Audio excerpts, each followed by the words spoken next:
Il y a plusieurs formes de construction idéologique du racisme. On connaît le racisme biologique, le racisme culturel, et il y a une forme de racisme qui s'est imposée aujourd'hui et qui est difficile à manier et qui met en difficulté beaucoup de gens qui sont ici et des partis qui sont à gauche, c'est la racialisation conspiratoire.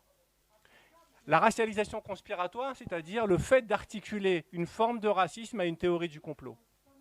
Et aujourd'hui, l'islamophobie, sa forme majoritaire à l'islamophobie, elle repose sur la racialisation conspiratoire, sur l'idée qu'il y aurait un complot, non pas des musulmans, c'est trop simpliste, mais un complot islamiste, un complot de l'islam politique, et je pourrais vous donner 1000 exemples. L'école est testée continuellement, nous le savons.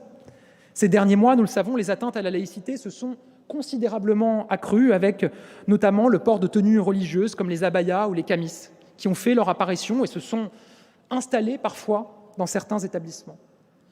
La fermeté de la réponse de l'école est mise à l'épreuve par ces nouveaux phénomènes, face parfois aux coups de boutoir, aux attaques, aux tentatives de déstabilisation. Quel est le raisonnement de ceux qui essayent d'attaquer, de pousser à l'attaque de la République? Et d'où viennent-ils? Qui sont-ils? Plusieurs choses. D'abord affaiblir la République, c'est-à-dire que concrètement, c'est des réseaux d'islam radical qui veulent prendre la République à défaut. Et effectivement, après, petit à petit. Mais en tout cas, très clairement, ces réseaux sont organisés et on le voit bien sur les réseaux sociaux, sur TikTok en particulier. Il y a un encouragement. Donc ça veut dire que ces jeunes filles sont manipulées par ces gens-là? Oui.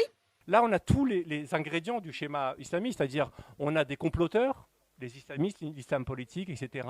On a un complot qui veulent islamiser la société française, qui veulent combattre la République. On a des complices, les islamo-gauchistes, l'extrême gauche, la LFI, etc.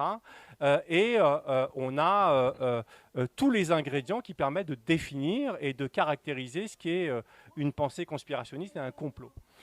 Ce racisme conspiratoire, il est extrêmement difficile à manœuvrer et à contrer parce qu'il n'a pas besoin de se justifier et d'être prouvé pour exister.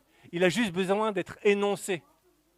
Donc, non mais c'est extrêmement important parce qu'aujourd'hui, c'est la forme hégémonique de racisme, c'est la forme de racisme la plus difficile à contrer, c'est la forme de racisme et c'est la logique de racialisation sur laquelle s'est construite la normalisation et la mainstreamisation de l'extrême droite et des idées d'extrême droite, des opinions d'extrême droite.